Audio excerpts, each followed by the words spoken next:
Jadi menurut Anda Panji memang berniat jahat untuk melakukan pelecehan agama? Kalau niat kita nggak tahu, niat yang tahu Tuhan. Nah, cuman judulnya mens rea, niat jahat dan amalannya jahat. Itu pendidikan apaan?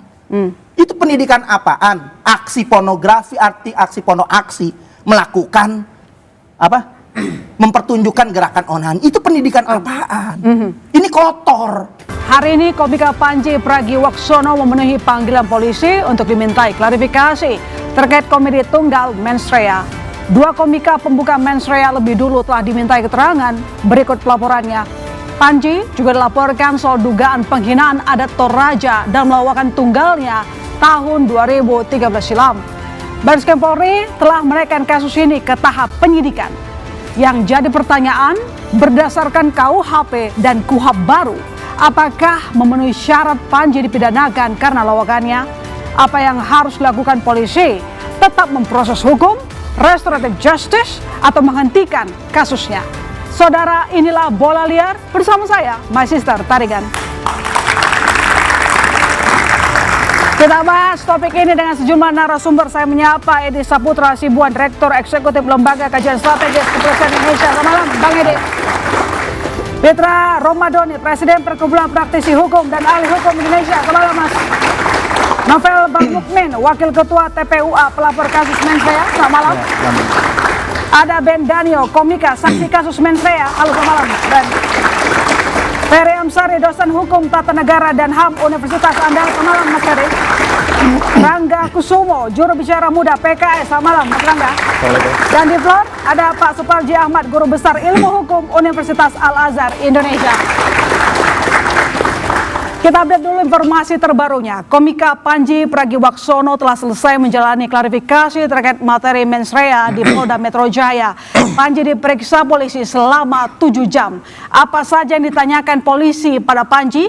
Kita tanyakan pada jurnalis Kompas TV Alfa Rizky di Polda Metro Jaya. Alfa, apa saja klarifikasi yang diminta pihak kepolisian terhadap Panji? Ya, Mas Sister dan juga saudara, setidaknya Panji Pragiwaksono bersama kuasa hukumnya ini dicecar 63 pertanyaan oleh penyidik di Reskrimum Polda Metro Jaya terkait dengan konten komedinya di komedi bertajuk Mens Rea, Dijamin Tanpa Mens Rea. Tadi disebutkan oleh Haris Azhar selaku kuasa hukum dari Panji, setidaknya penyidik menyampaikan Panji bisa disangkakan dengan 4 pasal dari KUHP yang baru, yaitu pasal 300 terkait penodaan agama, penyebarluasan publikasi, penistaan terhadap kelompok tertentu, juga penyebaran dari poin pasal 242. Dan hal ini yang kemudian disampaikan oleh Haris Azhar. Tetapi di sisi lain Panji dengan tenang menjawab bahwa ia bisa menjawab semua pertanyaan dari penyidik, tepatnya 63 pertanyaan itu, dan dia siap jika memang nantinya harus dipanggil kembali atau membuka proses diskusi dengan pihak-pihak yang kemudian melaporkan dirinya ke Polda Metro Jaya. Dan berikut pernyataan lengkap dari Panji Pragiwaksono. Ya, saya tadi menjalani prosesnya, saya coba untuk jawab pertanyaan dari polisi sebaik mungkin. Saya ada pada posisi tidak merasa melakukan penistaan agama. Jadi prosesnya tadi jalan dengan cukup lancar, pertanyaannya terjawab dan ya kita ikutin prosesnya aja. Saya selalu membuka ruang untuk dialog dan secara historikal juga ada terlalu banyak bukti yang menunjukkan bahwa dalam sebuah kesalahpahaman atau ada ketidaksesuaian penangkapan makna dari karya seni saya selalu bersedia untuk dialog. Bahkan saya sama Haris berkata, tentu alangkah lebih baik kalau kita duduk bareng. Di Polda Metro Jaya, Panji dilaporkan terkait dengan penistaan agama dan juga penistaan terhadap kelompok tertentu. Tapi dengan santai, Panji dan juga Haris menyebut ia akan mengikuti prosesnya dan ia mengambil contoh kritikan atau respon yang disampaikan oleh Wakil Presiden Gibran Rakabuming Raka terkait dengan konten komedinya. Ia menyebutkan seharusnya komedi direspon seperti itu, santai saja. Tetapi dalam hal ini Haris Azhar juga membuka potensi bahwa nantinya Panji siap untuk mengikuti proses atau menjadi restoratif justice, mengikuti KUHP yang baru jika memang proses tersebut mengarah ke sana dan panggilan-panggilan selanjutnya ditujukan kepada Panji Pragiwaksono dan juga tim kuasa hukumnya. My Sister. Ya, terima kasih Alvania Rizky atas laporan Anda. Selamat kembali bertugas. Saya langsung ke Mas Ferry. Kalau begitu Mas Ferry, ini Panji dihadapkan dengan 2 kasus mens rea dan juga kemarin kasus Toraja 2013 yang kemarin ada yang melaporkan di akhir 2025. Ini Anda melihat seorang Panji sedang ditarget sebagai political trial atau bukan? Ya, di satu sisi kita bisa melihat dugaan seperti itu ya, terutama kalau kita melihat pasal yang dikenakan. Pasal 300 KUHP yang baru. Sementara tempus deliktinya bulan Desember 2025. Berlakunya KUHP baru Februari 2026. Bagi saya orang hukum pulang kampung dan sholat tobat semua kalau kemudian ini dikenakan pasal yang berlaku surut seperti ini. Padahal Undang-Undang Dasar kita mengatakan semua orang dilindungi dari hukum yang berlaku surut. Jadi ada kesan mencoba memaksakan ya, tiba-tiba kasus lamanya naik lagi. Saya duga sebentar lagi juga kasus kucing yang dulu juga berkaitan dengan Panji juga akan naik ya. Dan mungkin kasus-kasus lain ketika Panji masih sekolah TK mungkin ya, supaya ini sempurna untuk menjelaskan Panji memang penjahat di Republik ini ketika akal sehat tidak lagi berpihak. Jadi ada dugaan itu karena berlebihan bagi saya. Di titik tertentu bahkan sudah dikatakan di promosi acaranya bahwa ini murni untuk bercandaan, untuk kepentingan lawakan ya. Dan kalau ada yang menduga Panji itu melecehkan agama, menurut saya tidak tepat karena eksplisit tegas sekali Panji mengatakan bahwa untuk menjadi pemilih yang baik, kurang lebih begitu ya, kita pemilih tidak boleh sekedar melihat orang yang sholat ketika kampanye, ketika pemilu. Jadi Panji sedang mengajarkan para pemilih kita untuk bersikap lebih cerdas ya. Tidak melihat sekadar tampilan di permukaan.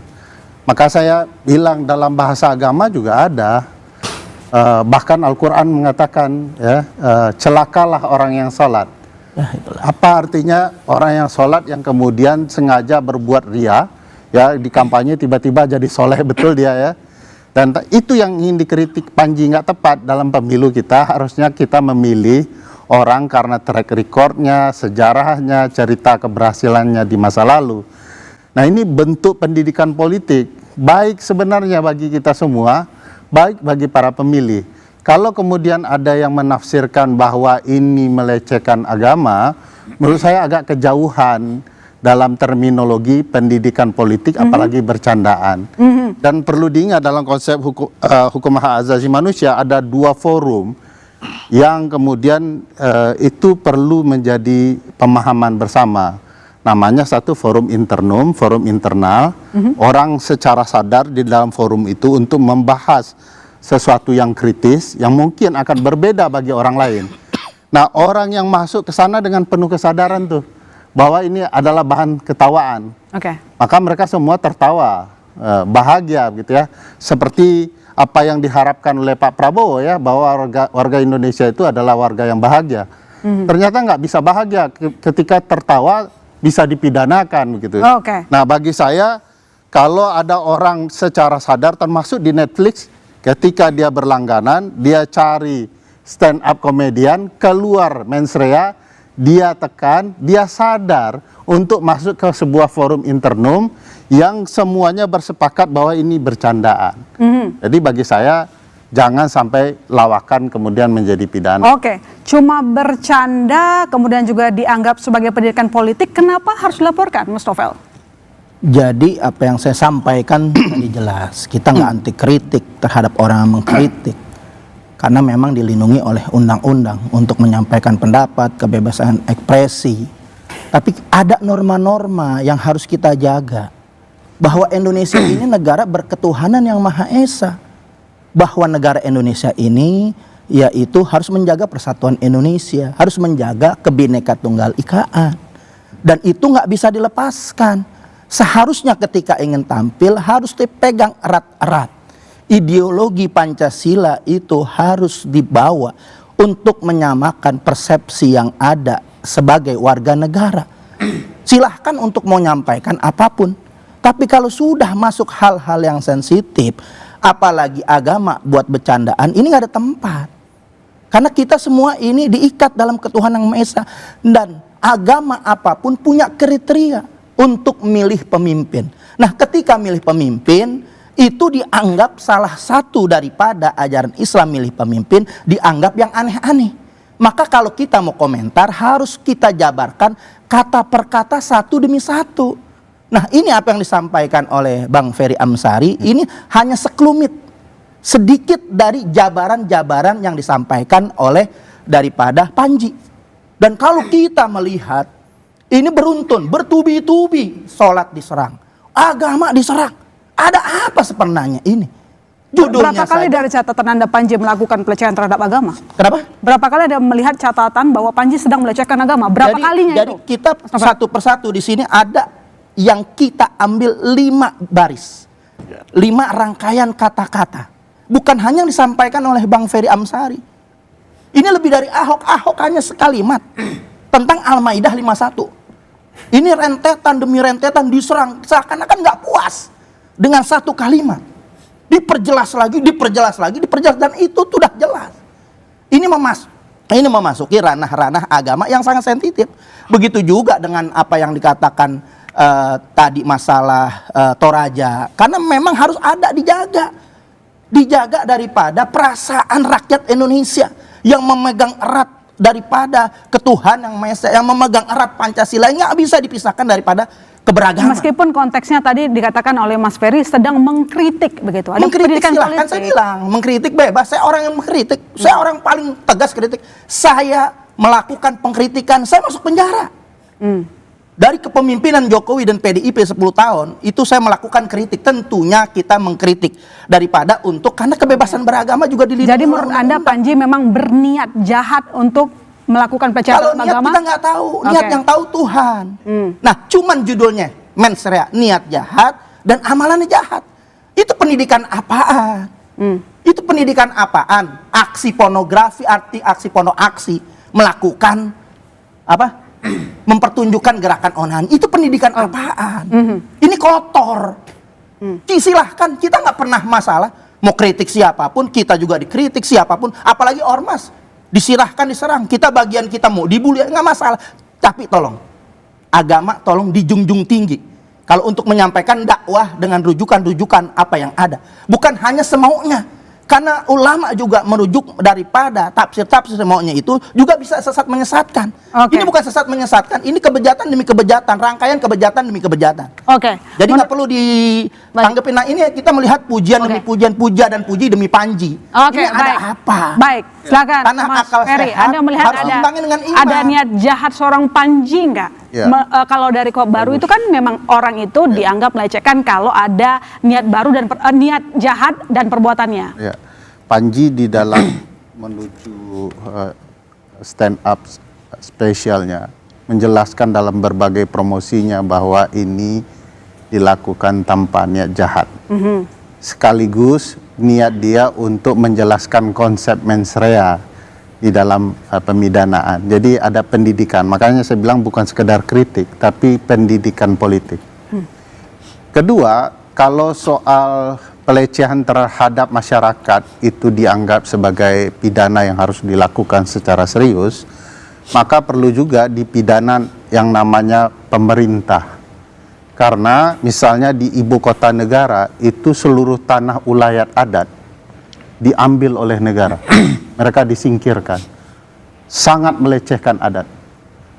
Banyak tanah ulayat juga adat istiadat digusur oleh pebisnis.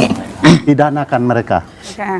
Kalau kemudian pernyataan Panji yang menyinggung relasi pendidikan politik dengan bumbu-bumbu agama dianggap sebuah pidana, jangan lupa anggota DPR kita laporkan juga. Ada yang nonton video porno, ada yang kemudian bahkan video perzinahan mereka Sudah tampil, dipecat, itu sudah tapi dipecat. tidak pernah dilaporkan pelecehan agama dan Dipecat dipilih itu kembali. udah.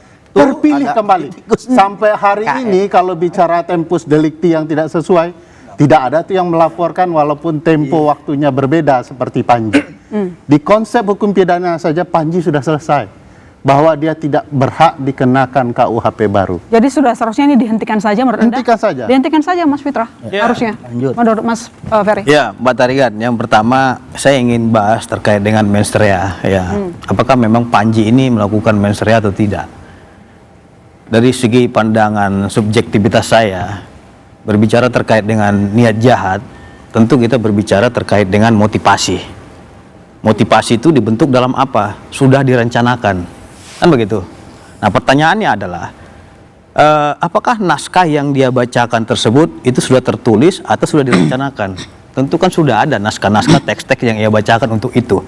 Kalau dia berpikir secara waras dan secara memang memahami apakah memang ini berpotensi, tentu naskah itu akan dicoret dia. Kan begitu. Nah, dari kuasa hukumnya saja sudah menyatakan bahwasanya itu sudah ada skrip kan gitu. Iya. Nah, artinya apa? Sudah ada kesengajaan dalam hal apa yang mau ia sampaikan nantinya untuk berbicara ke hadapan publik. Jadi konteks mens rea itu kita lihat apakah dia memiliki motif yang direncanakan, terus yang kedua keuntungan. Dan menurut Anda? Ya yes. Dia kan membuat tarif tiket itu 500.000 sampai 750.000 orang untuk masuk menonton itu. Artinya ada materi di sini yang didapatkan. Ya kalau seumpamanya dia membuat suatu acara yang sifatnya free part, tidak untuk publik dan tidak juga diperjualbelikan, mungkin lain cerita, melapor, menanggapinya kan gitu. Akan tetapi ini sudah ada motif ekonomi, ya mendapatkan keuntungan dan sudah ada juga penjualan di Netflix kan gitu sehingga ditayangkan di Netflix. Kalau kita tonton secara utuh, kita review ke belakang nih, Mbak Tarigan ya, 2 jam 30 menit konten mens rea tersebut. Nah, saya melihat dari openingnya saja itu sudah sangat vulgar sekali untuk ditonton oleh anak di bawah umur. Apalagi cara-cara secara verbal maupun non-verbal kita lihat itu tidak layak untuk dipertontonkan kepada publik. Dan saya yakin kalau itu dijual dia kepada televisi nasional tidak akan menayangkan itu karena banyak di situ kata-kata yang memang tidak layak untuk dilihat oleh anak-anak kita ataupun para pelajar maupun generasi muda. Nah, berbicara konteks terkait dengan kenapa saya dilaporin kan gitu. Ya memang itu ruangnya. Kalau dia merasa tidak bersalah, itu merasa kritik, saya kira dia tidak keberatan. Karena ruang hukum itu adalah dengan laporan polisi untuk menguji apakah dia melakukan penistaan agama atau tidak. Nah, konteks Toraja biar dipahami juga oleh masyarakat bahwasannya ya kita harus bisa membedakan antara kasus ITE, dunia maya dan dunia nyata. Nah, dia dilaporkan itu pada tanggal 3 November 2025. Sekalipun itu videonya itu tahun 2013, TKP-nya 3 November 2025. Yang dilihat dia kapan dan di mana itu perbedaannya dengan kasus-kasus pembunuhan kan gitu peristiwanya. Nah, itu yang harus dipahami. Baik. Nah, Baik, saya ke floor dulu Pak Suparji. Tadi disampaikan oleh Mas Witra bahwa motif ekonomi, kemudian ini sudah direncanakan, begitu. Apakah sudah bisa dijadikan sebagai mens rea? Ya, pertama, meskipun acara ini bola liar, tetapi saya kira arahnya menggiring supaya tidak liar bolanya, supaya diskusi kita terarah. Jadi dalam konteks itu tentunya perspektifnya harus dengan batu uji yang objektif dan rasional. Pertama kaitan dengan soal apakah dengan adanya narasi yang sudah disiapkan terlebih dahulu dan kemudian adanya keuntungan yang diperoleh itu bisa menjadi satu justifikasi pemenuhan unsur mens rea. Saya kira itu sebagai satu petunjuk ya yang kemudian perlu didalami. Dan sekarang kan polisi sedang melakukan proses penyelidikan. Ini kan masih tahap awal yang dilakukan oleh penyelidik adalah mencari, menemukan keterangan terhadap peristiwa yang diduga tindak pidana dalam rangka menentukan apakah dapat ditingkatkan pada tahap penyidikan. Kalau menggunakan petunjuk bahwa berupa narasi yang sudah disiapkan, dan sekaligus adanya penerimaan keuntungan yang diperoleh perlu didukung dengan alat bukti yang lain. Apakah memang ada willen and witten, ada pengetahuan dan kehendak untuk secara sungguh-sungguh melakukan penodaan agama. Bahwa ketentuan tentang penodaan agama ini terus mengalami evolusi dan dalam konteks pasal 300 sampai 305 KUHP ini memberikan ketentuan yang lebih jelas, lebih pasti, yang lebih tertulis, yaitu arahnya adalah bagaimana menyasar kepada orang yang secara sengaja di muka umum untuk melakukan diskriminasi, menyebar kebencian, menghasut dengan tujuan memecah belah umat. Maka ini lebih terukur, lebih terarah. Maka dalam konteks bahwa apa yang dilakukan oleh Panji yang dikemas dalam sebuah komedi, tentunya memang belum sepenuhnya secara material unsur penodaan agama tertentu. Tetapi pada sisi yang lain, saya kira ini juga pembelajaran yang menarik buat Panji untuk hati-hati ke depan mengungkapkan narasi agama itu adalah soal sensitif, soal yang kemudian perlu keahlian tertentu, tidak bisa jadikan bahan komedian. Baik, yang menarik juga sebelumnya ada pelaporan yang cukup kontroversial yang dan ternyata dibantah oleh pihak yang katanya melaporkan. Apakah ini sengaja untuk memojokkan seorang Panji? Nanti dijawab, Prof. Kami segera kembali, saudara. Tetap di Bola Liar.